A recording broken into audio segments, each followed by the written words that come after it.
Welcome to the first episode of The Wild Beer Hunter. We're out here trying to help people reconnect to where their beer comes from. And it's such a shame, but I'm sure you know that quite a few people that just think that their beer comes from their local store and that's it. That's all they know about it. Maybe a few of your friends know about beer hunting, but would never go themselves, always have excuses that it's too dangerous or time consuming, when really they're just too cheap to even try to get some for themselves. Probably wouldn't even pick any up from their local suburban corner store, even if it was your birthday. Well, that's why we started this series, to give people some pride back in themselves, down their own beers, bring their own beers to the party that they hunted themselves, to show people how easy and fun it can be to get out there in nature, reconnect, find where that beer is, and get it yourself. So we're going to start with the basics today, which is identifying the wild beer in its natural habitat and distinguishing it from other animals like deers and bears. To do that, we're looking for tracks.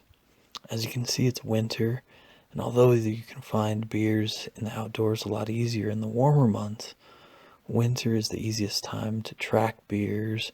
So let's get started and see if we can't run into some tracks and maybe down a beer or two.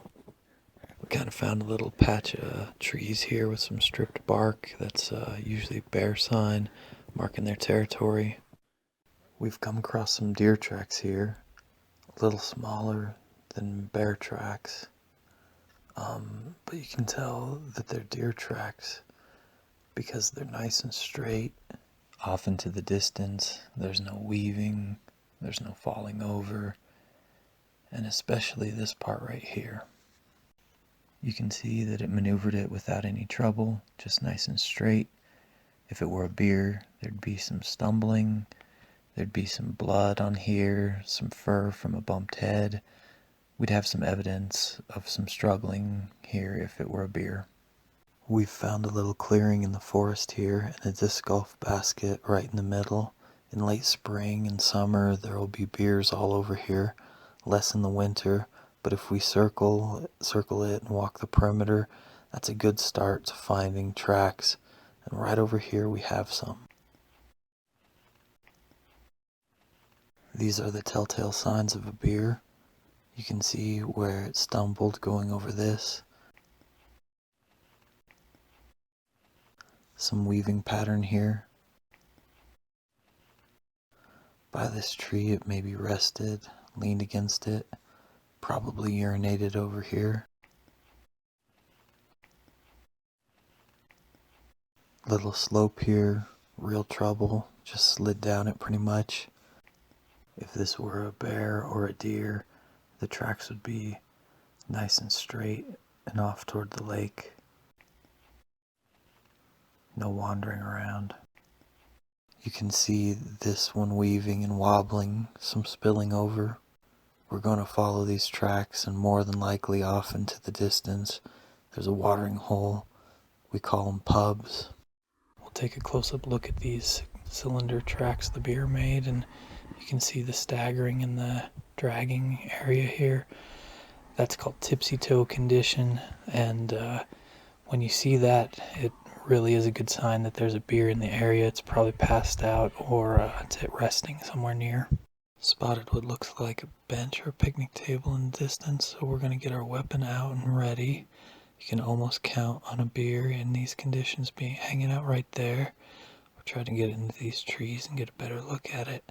Use a flanking maneuver on it. We're in the trees and a little closer, and when we zoom in, we can get a good look at the bench. And just like that, using basic tracking skills, we've found ourselves a beer. Now let's see if we can down it. We're going to try to get up under these trees for more cover and a better shot, trying to keep as quiet as possible. Although beers are notoriously oblivious to their surroundings when they're in this state, they can still be real grumpy if woken and unpredictable. So we're keeping an eye on it at all times. That's the big priority as we get into position. We'll be using depleted uranium nerf tip darts to take this beer down. We have a great shot at it, so we want to be aiming for the liver. That's the most vulnerable part of any beer. With these conditions, we'll be happy with 3 shots since our ammo is pretty light and we have to consider the wind while we narrow in on it. Make sure to moisten the tips of these darts before firing if you really want them to be effective. Alright, our first shot was a little wide right and a little long, so we'll adjust and try again. The beer didn't seem to notice. Alright, second shot was much better. Perfect range, a little right still, so adjusting, and hopefully this third shot will be perfect. Alright, we got it. Alright, there she is. A perfect liver shot on our first hunt together. We want to make sure to collect our other darts. A real trophy beer we can take pride in. You're going to be surprised by the admiration people will have for you when you show up with a couple of these that you bagged yourself. The same folks that used to be bummed when you'd walk in the door empty-handed, ready to drink all their beer, are going to gather around you, be so excited. You're going to be much more interesting. You'll want to hear all about it when you show up with a couple wild beers under your arm.